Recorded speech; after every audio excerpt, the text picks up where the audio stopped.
Hello, everybody. Welcome back into another edition of Prime Sports World. On today's episode of the Prime, we are giving you another edition of On Point Wrestling Entertainment.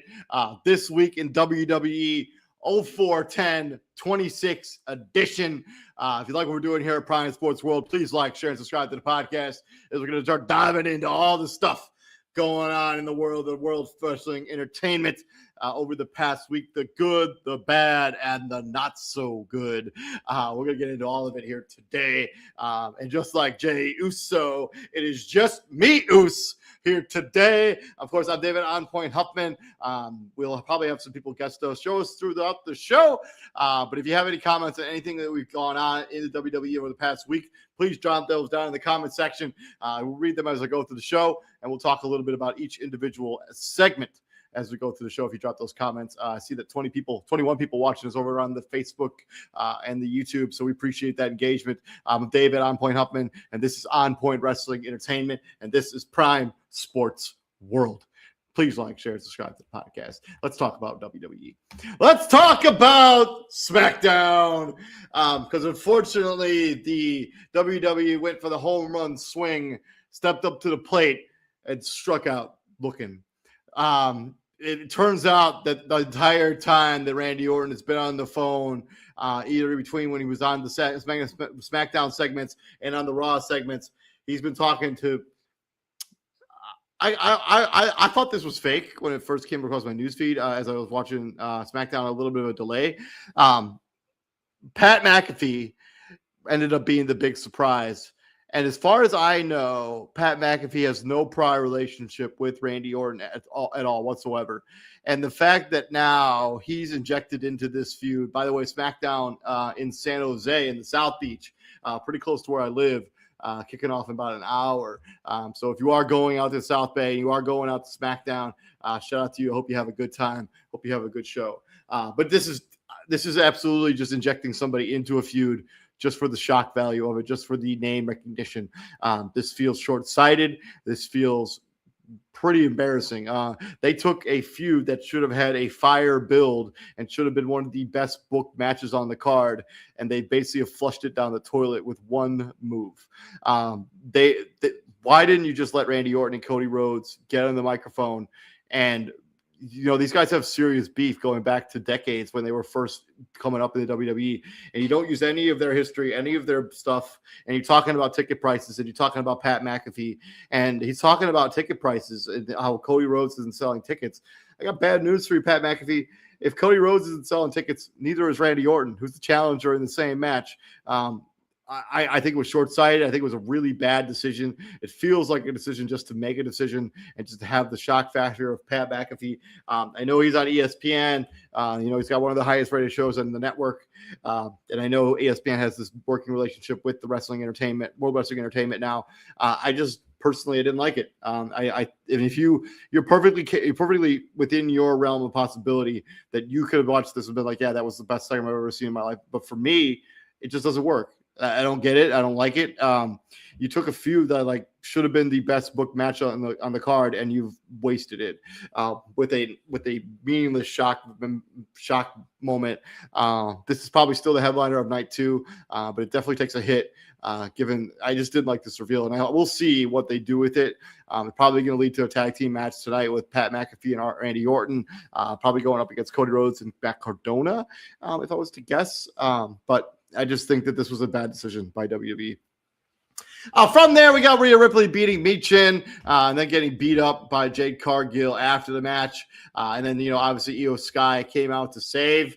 I personally think that they way overshot this. I think they should have held off on the Io Sky reveal until WrestleMania because it's not clear what she's going to be doing at Mania. I think she's still going to be wrestling Asuka, but it seems very murky because given what they've done with them the past week or so. But Io Sky comes out, makes a save. I think it's nice to put them back together, but it was only a few weeks ago where they broke them up originally.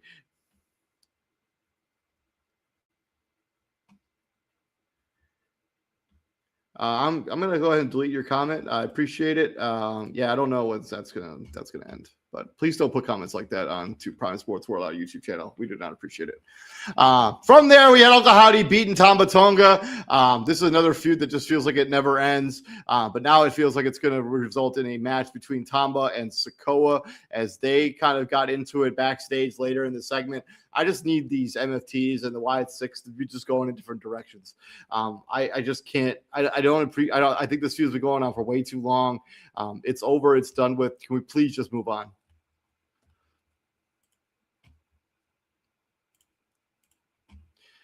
From there, we have Trick Williams inviting Little Yachty as we have more celebrities get involved in this build for WrestleMania.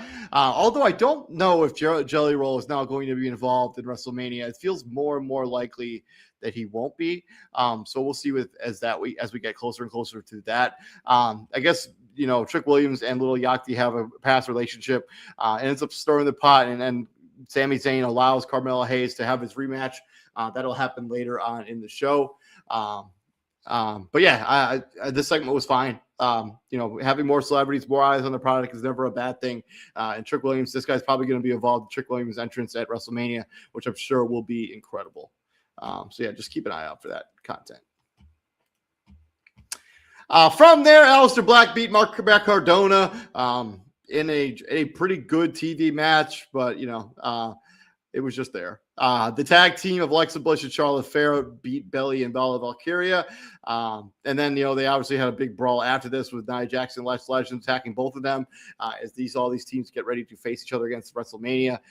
This was also a match that was just kind of there. And then we got to the A-lister segment of the day where we had Damian Priest and R-Truth defend the tag team titles against The Miz and Kit Wilson. And fun fact, I actually met Kit Wilson yesterday. I work at Crown 4. He was here as our studios promoting SmackDown in San Jose. So Kit Wilson, taller than I expected him to be in real life.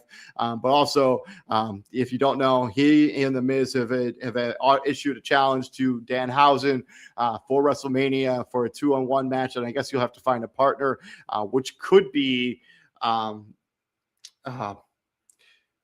oh man, I'm totally blanking on that guy's name because he hasn't been on TV since he debuted.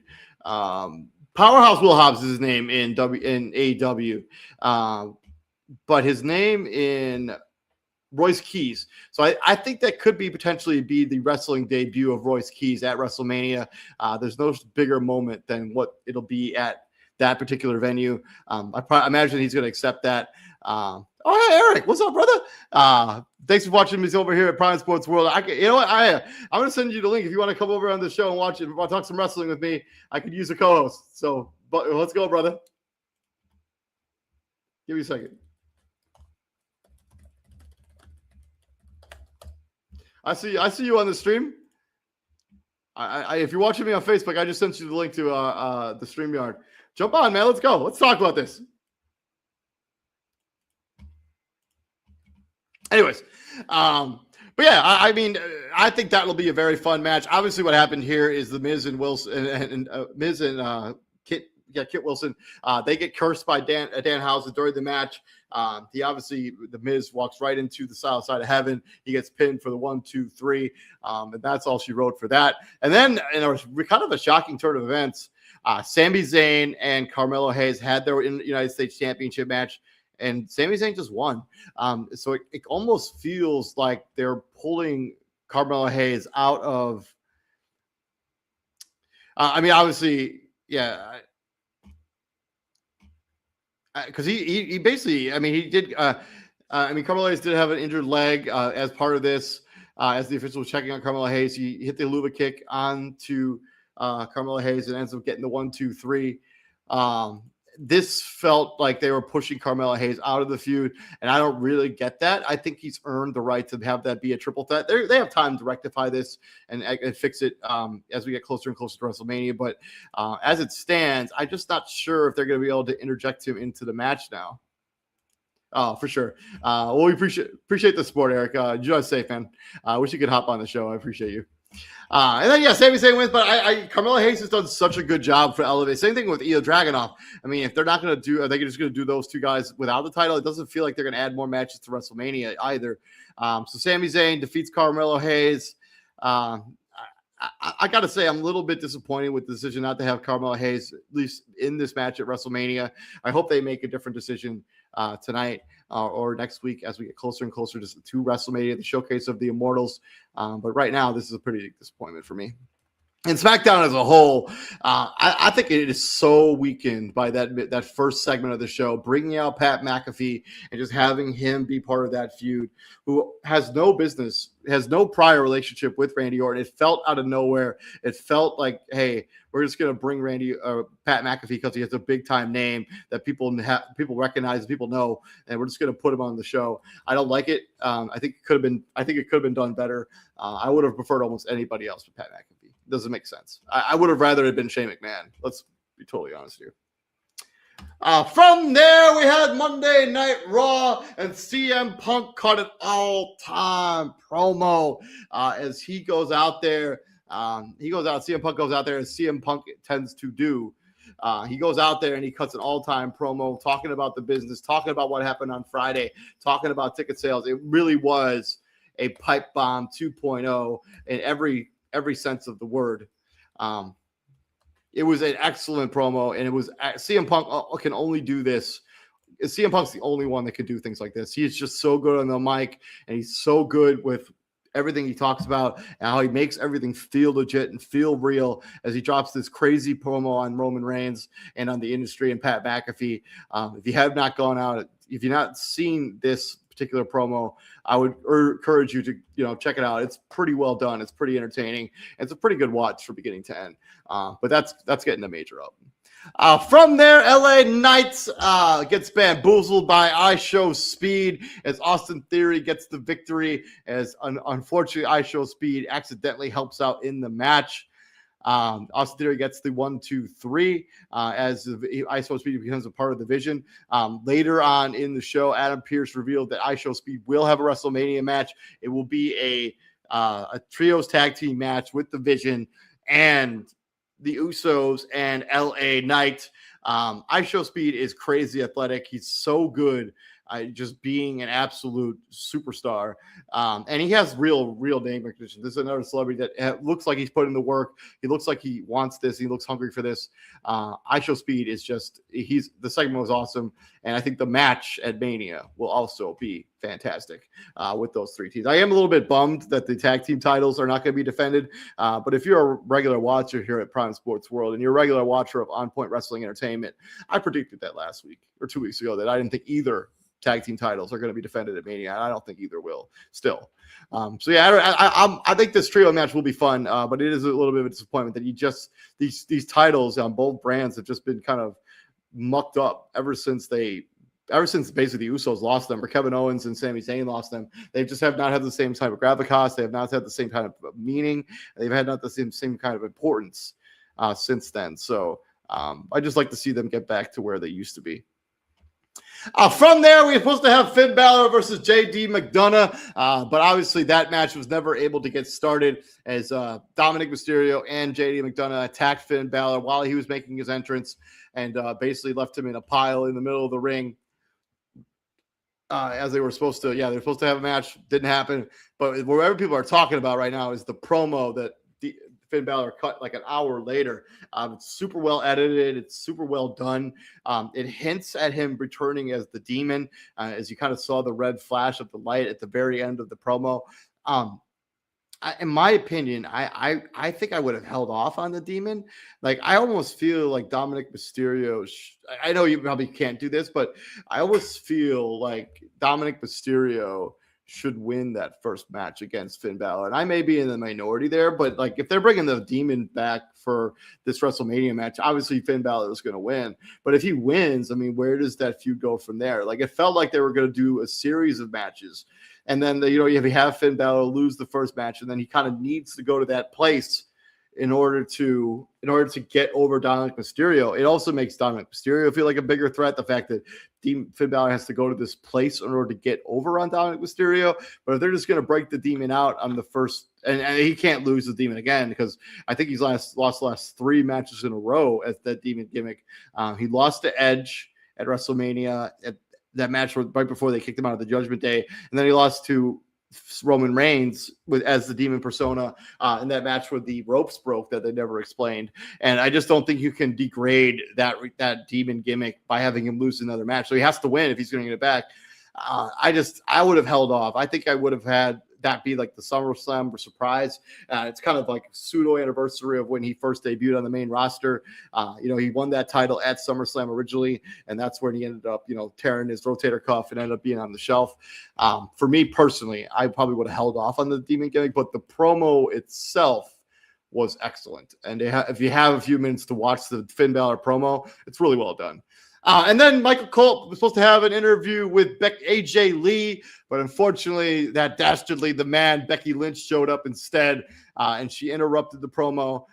She has a one-on-one conversation with AJ Lee. It goes really deep and really heartfelt. It leads to a hostile confrontation, and this match heading into WrestleMania has been booked excellent. It feels like a blood feud. It feels like two women. It feels very similar to Roman Reigns and CM Punk. Like, it feels like these two people just don't like each other. And I think it resonates in the way they talk to each other and the way that their body language resonates when they're nearby each other.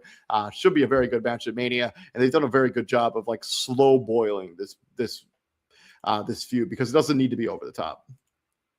The reason they hate each other should be obvious.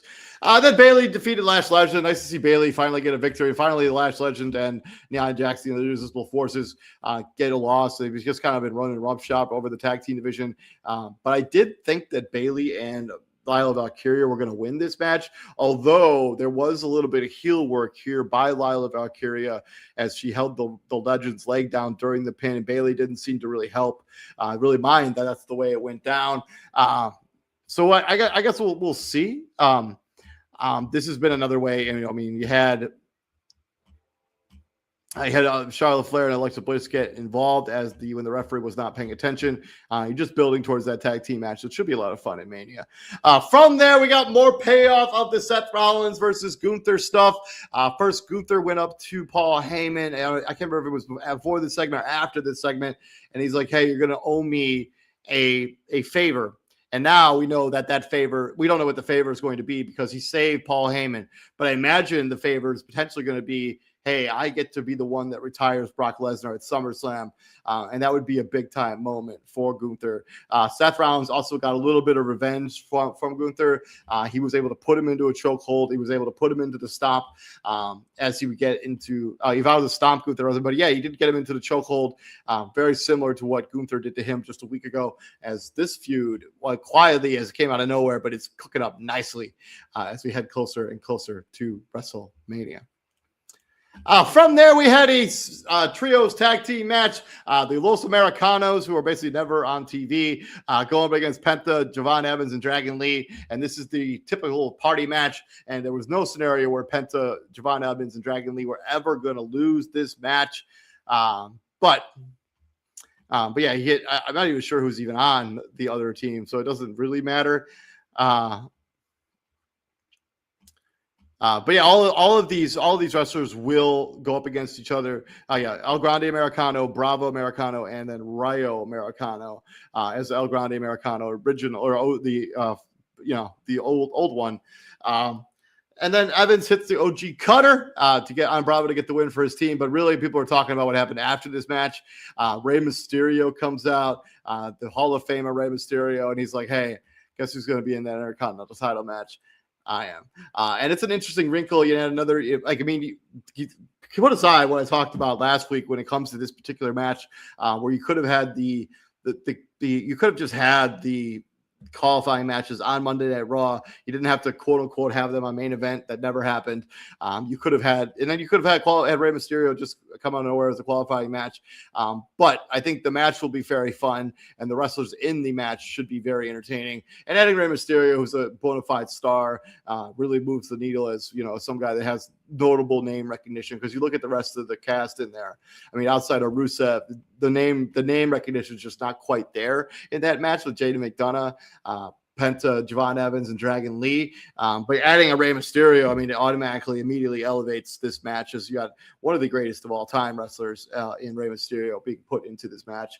And then Rhea Ripley defeated Io Sky as they were put back into a tag team, defeated B Chin and B Fab. with Jade Cargill getting involved after the match. As Cargill had to whack Sky with the kendo stick while Rhea Ripley was forced to watch. I mean, I don't know. I go back to what I just said about 10 minutes ago. I would have held off on the Io Sky reveal until WrestleMania, and I would have had her be the big surprise. And obviously now they need a third person in this group. It could be a Bianca Belair who returns at WrestleMania. So maybe you're saving that Bianca Belair surprise for WrestleMania, but I just felt like it was too soon to pull the trigger on the Io Sky. We were really putting them immediately back together after you separate them. For what you felt like it was going to be, maybe Io Sky going after the United States title a little bit, and then you kind of felt like she was going to go after Asuka in some sort of singles match at Mania, but it doesn't feel like any of, especially the United States title match, is for sure not happening. And then the match with Asuka was not even teased this week. They weren't even on neither of those teams. Neither of them were on TV other than this moment here for Io Sky. So I don't know what's going on. And then the best segment of the day and the best segment of the freaking weekend, we had Obafemi and Brock Lesnar break out into an epic brawl during their contract signing, as you just had big man slapping man meet. Both these guys, they're just enormous human beings. Triple H was obviously out here to facilitate this, but just throwing bars back and forth. And these two guys are huge and massive human beings. I cannot wait to see these guys go toe to toe. I hope this match only lasts for about 6 minutes, because I just need to see these guys beat the snot out of each other, and then I need to see the match move on. But this has been the best book match of WrestleMania. Obafemi and Brock Lesnar. I am so locked in. It should be a very entertaining match. It's probably going to be the opener from night number 2. But this is textbook booking for the WWE. And I think, overall as SmackDown, it was certainly better than Monday Night Raw, or Raw was certainly better than SmackDown, but the bar was so low for SmackDown. I completely forgot to even mention the fact that WWE must have decided they needed to do damage control during the show, because Cody Rhodes came back out during SmackDown and cut like a save face promo, it felt like, where he was talking about Cody Rhodes and talking about Pat McAfee and Randy Orton and ticket sales and just stuff that the average fan just doesn't care about. I would like to see them get more into the weeds, and we have 2 weeks, so they could try to rectify this. But overall, the week, I just can't get over that Pat McAfee rule, and it ruins what's been booked as an excellent WrestleMania card so far for some matches that I'm really, really excited for. And I was very excited for this match too. And it's just kind of, the air has been taken out of the tires for this match for me. So we'll see what happens as we move forward there for this match and for the card as we go. So yeah, here's what we know about WrestleMania card number 1 for night 1. This is what we know for right now. This is the matches that have been absolutely confirmed to be on the card. Then I have one that I think will still make it to the card. So obviously the undisputed WWE champion, the women's tag team title matches, the women's world champion. That's the Liv Morgan, Lila, or not. Stephanie Vaquer match, and then they have the women's intercontinental matches: Becky Lynch and AJ Lee, Drew McIntyre versus Jacob Fatu in that unsanctioned match. We have the trios match between the Vision and Show Speed and the Usos and LA Knight, Seth Rollins versus Gunther. And I still think the women's United States Championship will appear on this first night. That may get booked tonight, for all we know.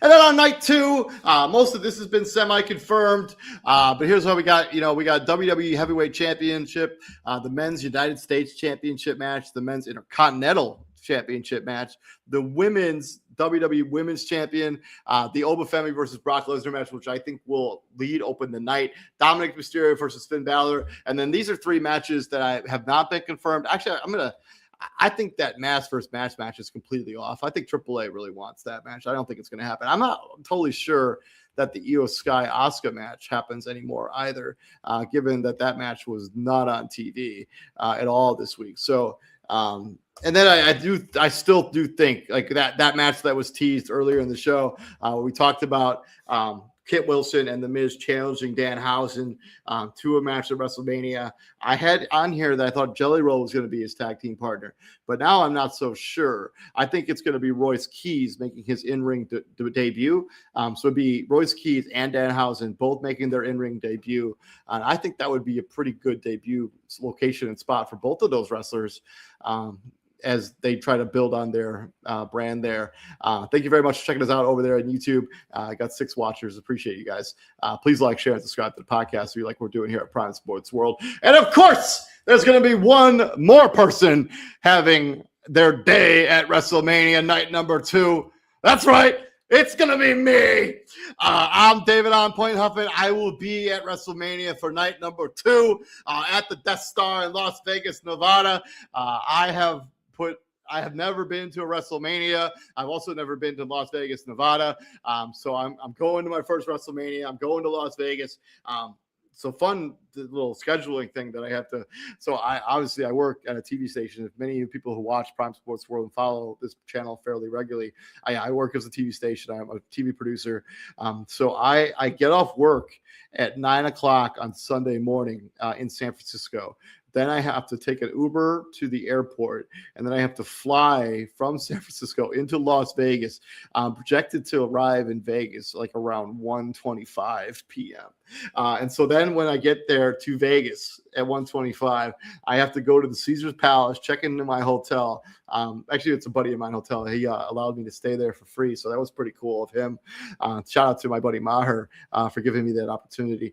And then after I get to the hotel, I got a shower, change, take another Uber to the WrestleMania, to the venue, to Death Star, and then I get to enjoy night 2 of WrestleMania. And this is the perfect card. Like, I could not have asked for the better matches to be on night 2 as opposed to night 1. And as you know, I'm a huge Roman Reigns fan. I time all his entrances. I go to the acknowledge me stuff, but I'm really torn on who I'm going to be rooting for in that particular match.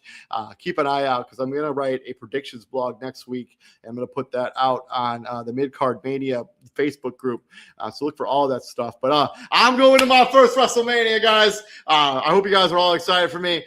Give me a shout out if you're also going to be at WrestleMania. Hopefully, maybe we can all get together and we can have a Prime Sports World chug off or something. We have a beer somewhere. But yeah, I'm super excited. I cannot wait to be at WrestleMania. I cannot wait to be in Las Vegas, Nevada. My first opportunity to be at WrestleMania in person.